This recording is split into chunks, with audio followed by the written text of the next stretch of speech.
The annual summit of academic excellence drew the nation's most promising scholars to the historic Atherton University campus.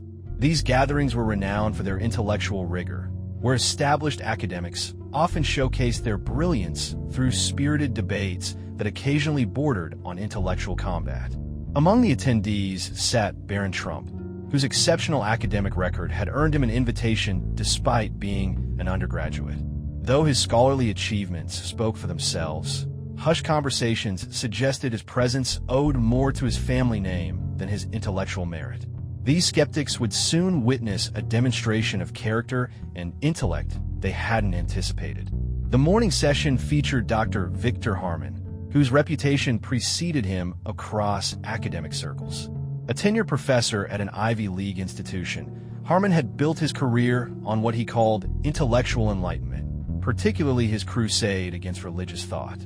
His lectures were famous not just for their academic content, but for his theatrical dismantling of faith-based perspectives, which he considered vestiges of humanity's intellectual childhood. The grand lecture hall hummed with anticipation as students settled into their seats. Many had attended Harmon's sessions before and knew what to expect, a performance as much as a lecture, with religion as his favorite target. No one suspected that today's routine demolition would face an unexpected challenge. Dr. Harmon took center stage, adjusting his signature bow tie as he surveyed the audience with evident self-satisfaction. His gaze paused momentarily on Barron, and a subtle smile formed at the corners of his mouth. "Let's begin with what empirical research consistently reveals," he announced, his voice carrying a practiced authority. "Cognitive science has established a clear inverse correlation between analytical thinking and religious belief." He paused deliberately, glancing toward Barron. "Simply stated, for those who might require simpler language, the more developed one's critical thinking skills, the less likely one is to accept supernatural explanations." Several students laughed nervously. Others studied their notebooks with sudden interest. Behind Harmon, a large screen displayed a descending graph with religious belief on one axis and measured intelligence on the other. "This visualization," Harmon continued, gesturing dramatically, "demonstrates what happens when educational attainment increases. Religious conviction declines proportionally." He allowed a theatrical pause before adding, "Of course, certain family backgrounds and social environments," another pointed glance at Barron, "can delay this natural cognitive progression." The response was mixed, uncomfortable silence punctuated by scattered laughter. From his position near the back, Professor Martin Reynolds, a senior faculty member, observed with growing concern. Harmon had always been provocative, but today's approach seemed unusually personal. Harmon continued, visibly enjoying the discomfort he created. "What I find particularly fascinating," he projected his voice across the hall, "is that despite having assembled some of our nation's brightest young minds in this room, future Nobel laureates, perhaps statistically, some of you still cling to Bronze Age mythologies rather than embracing evidence-based reality." Several students chuckled nervously, others averted their eyes. Throughout this display, Barron Trump remained perfectly composed. While a subtle tension might have shown in his jaw, his expression remained calm and attentive. Unlike classmates who either laughed nervously or looked away, Barron maintained direct eye contact with the professor. This unwavering composure appeared to particularly irritate Harmon. The professor removed his glasses deliberately, placing them on the lectern. "I wonder," he said, his voice laden with sarcasm, "what conclusions might we draw about someone's cognitive development when they persist in believing in celestial deities controlling human destiny from beyond the cosmos? When their intellectual growth appears so arrested that mythological narratives remain their framework for understanding reality?" His gaze locked onto Barron. "Perhaps," he added with evident condescension, "some of our more politically connected participants might share their thoughts." The atmosphere grew heavy with tension. Students held their breath, eyes darting between Harmon and Barron. What had begun as an academic presentation had transformed into an unmistakable public challenge. What happened next surprised everyone, including Dr. Harmon. Barron Trump stood up. A ripple of whispers spread through the audience. Barron's movements were unhurried, deliberate. When he spoke, his voice carried surprising poise and clarity. "Professor Harmon," Barron addressed him directly, his voice cutting through the silence, "I'd appreciate the opportunity to address your assertions regarding cognitive development and religious belief." An expression of amused surprise crossed Harmon's face. "Well," he replied theatrically, "it seems Mr. Trump wishes to enlighten us on intellectual development. By all means, proceed. Explain how your supernatural beliefs align with quantum mechanics and evolutionary biology." Several students chuckled, anticipating an embarrassing moment. Barron remained composed. Meeting Harmon's gaze directly, he responded, "First, I find it remarkable that someone advocating scientific methodology would begin with such a fundamental assumption, that religious belief inherently indicates reduced cognitive capacity. That's not scientific inquiry, Professor. That's prejudice masquerading as analysis." Complete silence descended on the hall. Harmon's characteristic smirk faltered slightly, just enough for Professor Reynolds to notice from his position at the back. Barron stepped forward, his voice steady. "Second, if you genuinely respected scientific history, you'd acknowledge that many of history's most groundbreaking scientific minds maintained religious convictions. Newton, whose laws of motion we still teach, Francis Collins, who led the Human Genome Project, and numerous Nobel laureates saw no contradiction between scientific inquiry and spiritual belief. Einstein himself noted that scientific advancement without spiritual development creates a dangerous imbalance." The atmosphere in the room shifted perceptibly. Harmon's customary confidence visibly wavered. He attempted to interject, but Barron continued. "Regarding your graph," Barron said, gesturing toward the display, "you've presented correlation as causation, a fundamental statistical error that first-year students are warned against. The data could equally suggest that certain educational environments actively discourage religious thought rather than proving intellectual development naturally eliminates it." Murmurs spread through the audience. Students who had been smirking moments earlier were now listening attentively. Harmon tensed visibly as Barron continued. "Finally, let's examine the nature of faith itself," Barron said, his voice growing stronger. "Faith isn't the opposite of reason. Every day, we exercise faith in concepts like universal human dignity, the existence of objective moral truths, and the intrinsic value of human life. None scientifically provable, yet all essential to civilized society. The genuine question, Professor, isn't whether faith and intellect can coexist. It's whether academic arrogance might sometimes prevent us from recognizing the limitations of our understanding." Absolute silence enveloped the lecture hall. Harmon's characteristic confidence had visibly eroded. Professor Reynolds observed with quiet interest from the back row. Harmon cleared his throat awkwardly. "Well," he muttered, adjusting his bow tie nervously, "perhaps we should continue with our scheduled material." But everyone present recognized that Barron Trump had achieved something remarkable. He had calmly dismantled the professor's carefully constructed argument. Scattered, nervous laughter echoed through the hall, but Harmon's usual smugness had distinctly diminished. "Please," Harmon interrupted with an impatient gesture, "spare us the theological rhetoric. I've dedicated my professional life to studying cognitive development. Are you suggesting your understanding surpasses decades of research?" "I'm suggesting," Barron replied, his voice remaining measured but gaining conviction, "that your presentation reveals significant bias. You claim allegiance to evidence while disregarding substantial evidence that contradicts your position, namely, the countless brilliant minds throughout history who integrated scientific understanding with religious perspective." Harmon scoffed. "You're citing scientists from previous centuries? What's next? Will you claim divine intervention explains quantum entanglement?" His attempt to humor fell flat. The audience had stopped laughing. Instead, they watched as Barron maintained his composed demeanor. "What's genuinely fascinating, Professor," Barron continued, maintaining steady eye contact, "is how you dismiss faith while demonstrating your own form of dogmatic belief. Absolute confidence in your intellectual superiority. You've established your own orthodoxy where disagreement automatically indicates inferior reasoning."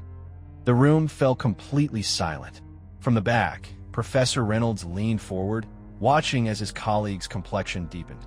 Harmon typically faced students who crumbled under pressure, not articulate challenges, exposing fundamental weaknesses in his reasoning. Harmon's jaw tightened before he forced an artificial smile. "Very well, Mr. Trump," he said, his voice betraying irritation. "Since you seem determined to debate, approach the podium. Demonstrate for everyone how your pre-Enlightenment worldview withstands scientific scrutiny." Anticipation filled the room as Barron calmly approached the front. Most expected Harmon's easy victory. After all, he had spent decades perfecting arguments designed to dismantle religious perspectives. Yet something about Barron's steady composure caused several students to exchange uncertain glances. At the podium, Barron faced the audience with composed determination. "Since you mentioned quantum mechanics earlier, let's begin there," he started, his voice clear and methodical. "Modern physics reveals a universe far more mysterious than classical materialism suggests. The observer effect, quantum non-locality, and the emergence of consciousness remain profound mysteries that purely materialistic frameworks struggle to explain." "That's simply invoking God of the gaps reasoning," Harmon interjected dismissively. "I haven't finished, Professor," Barron responded, respectful but unwavering. "You reference cognitive development. Research increasingly demonstrates that religious belief correlates with numerous positive psychological outcomes: increased resilience during hardship, stronger community connections, and greater reported life satisfaction. If religious belief truly represented cognitive deficiency, we would expect opposite outcomes." Harmon shifted uncomfortably. The discussion wasn't proceeding as anticipated. "Correlation doesn't establish causation," Harmon retorted sharply. Barron nodded. "Precisely my point, Professor. Yet earlier, you had no hesitation implying causation when it supported your argument regarding intelligence and religious belief." Appreciative murmurs spread through the audience. Students exchanged impressed glances at Barron's logical precision. Professor Reynolds observed with increasing interest. He had never witnessed Harmon placed in such a defensive position. Barron continued, "But let's address the fundamental issue. Your objection isn't truly directed at religion itself. It's directed at what you perceive as intellectual weakness. Consider this question, which demonstrates greater intellectual integrity. Acknowledging science's continuing limitations or claiming anything beyond current scientific explanation must necessarily be false." The room grew perfectly still.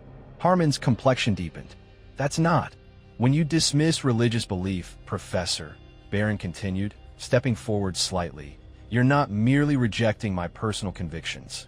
You're dismissing billions throughout human history who have discovered meaning, purpose, and profound insight through their spiritual understanding, including many scientists whose work forms the foundation of modern understanding."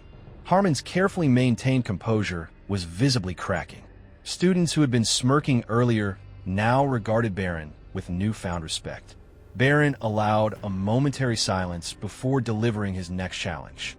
"So tell me, Professor," he said, his voice carrying a note of challenge, "which more strongly indicates intellectual limitation, acknowledging transcendent reality, or believing academic credentials automatically confer superior wisdom?" The audience held collective breath.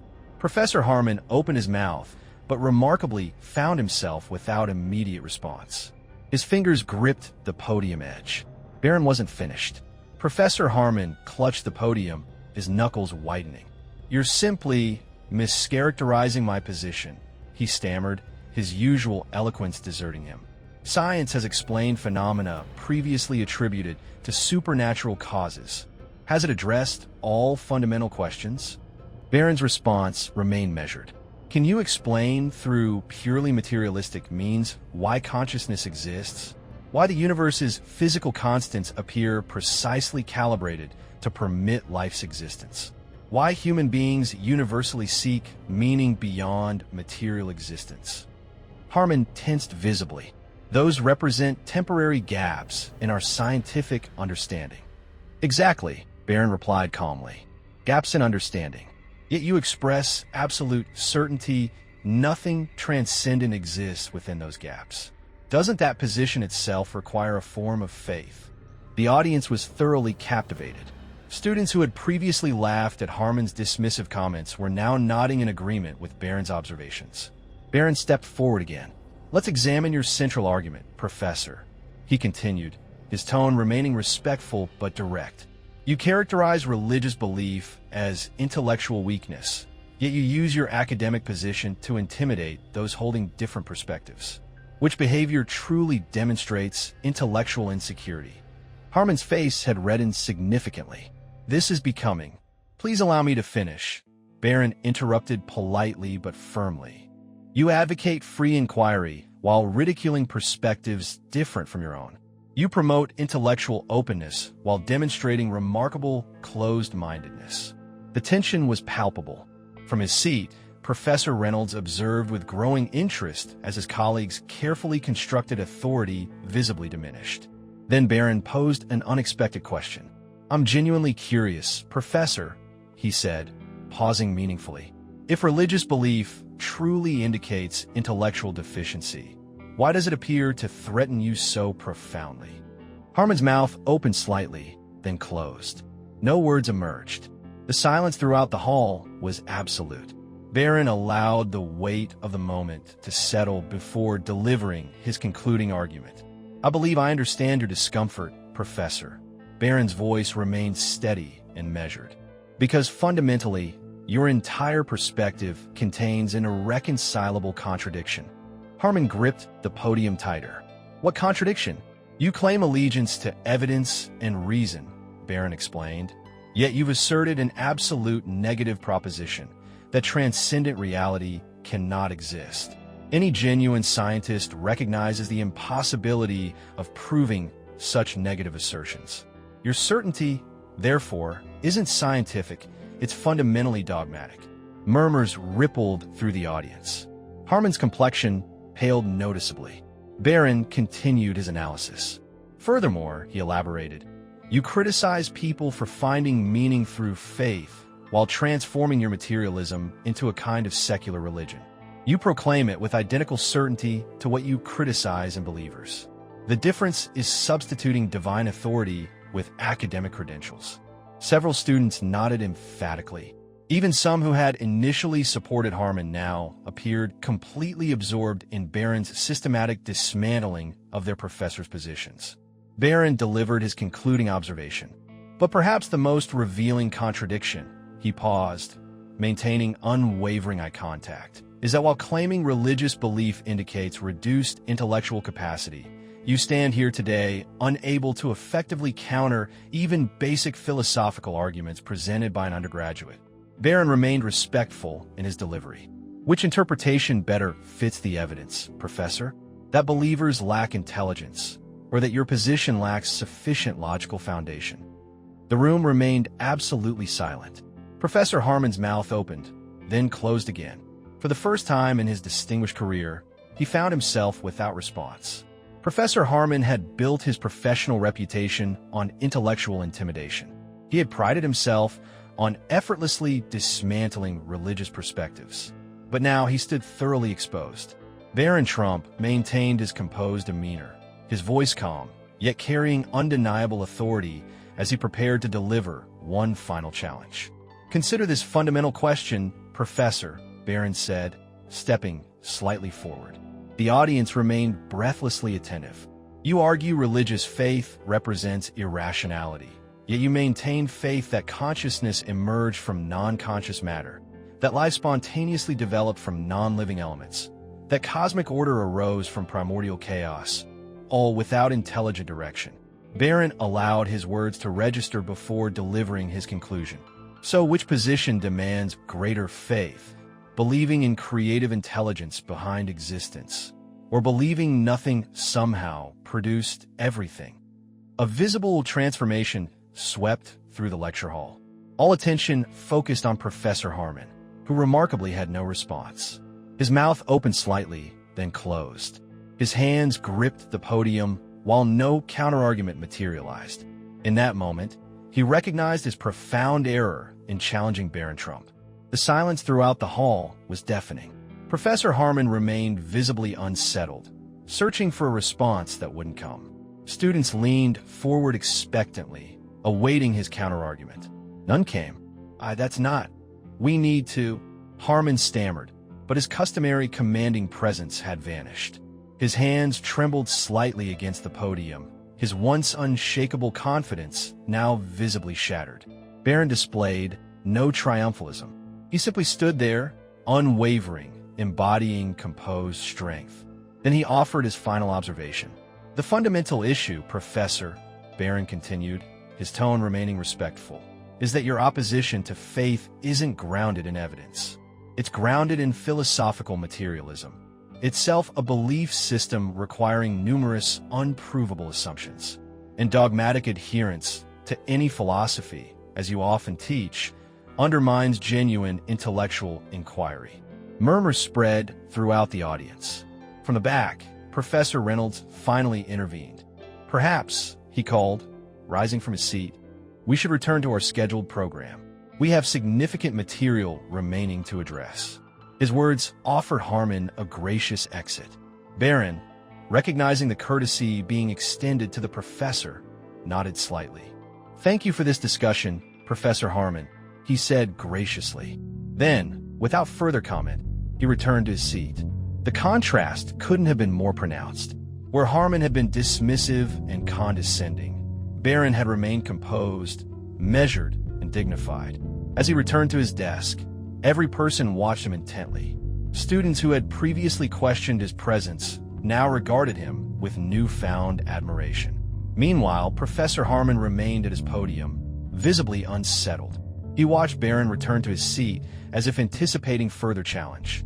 But Barron had made his point conclusively. For the remaining 30 minutes, Harmon attempted continuing his presentation, but the impact was irreversible. His voice, once commanding and confident, now wavered uncertainly. Every assertion seemed hollow after his earlier inability to defend his position. Students who had previously accepted his every word now glanced repeatedly at Barron, their expressions mixing surprise with respect. From the back, Professor Reynolds observed with mixed sympathy and understanding. He had previously cautioned Harmon that his increasingly aggressive attacks on students' beliefs were becoming problematic. But Harmon had remained too convinced of his perspective to heed this advice. Now, his hands trembled slightly as he advanced to the next presentation slide, and for the first time in his distinguished career, he recognized his decisive defeat.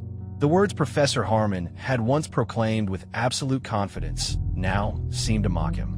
Rational Thinking in Contemporary Society, the title displayed on the screen behind him. The irony escaped no one present. A student hesitantly raised her hand with a question. Harmon visibly flinched, uncertain whether it addressed his lecture or represented another challenge to his now diminished authority. The session concluded in a blur, jumbled explanations punctuated by uncomfortable silences. But the official content had become irrelevant. Everyone present continued mentally revisiting what they had witnessed. How a young man, armed solely with unwavering conviction and intellectual clarity, had systematically dismantled the professor's arguments. As the session finally concluded, excited conversations immediately broke out. Did you see how he responded to I've never witnessed anyone challenge Professor Harmon like the way he maintained complete composure while the professor just across the room.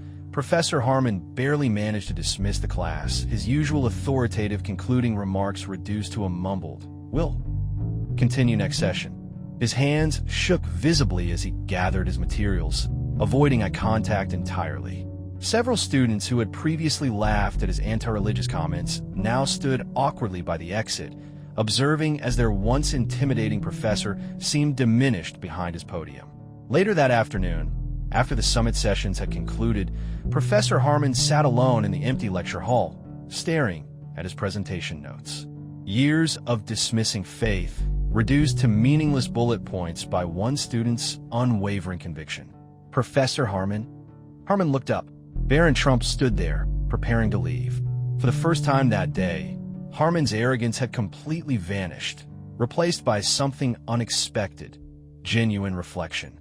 After a prolonged silence, Harmon exhaled deeply. You know, he said quietly, Throughout my academic career, no one has ever made me reconsider my foundational assumptions the way you did today." Barron smiled graciously. "Sometimes, Professor, the most profound insights come through genuine dialogue rather than debate." Harmon nodded slowly, his mind still processing their exchange. "Perhaps," he murmured, almost to himself. Then, after another extended pause, he added, "Perhaps intellectual growth doesn't come from dismissing perspectives different from our own, but from engaging them seriously." That encounter became noteworthy throughout academic circles, not merely as an eloquent defense of religious conviction, but as evidence that respectful dialogue can bridge seemingly insurmountable intellectual divides. Recording of the exchange circulated through universities nationwide, compelling students and faculty alike to reconsider the relationship between faith and reason.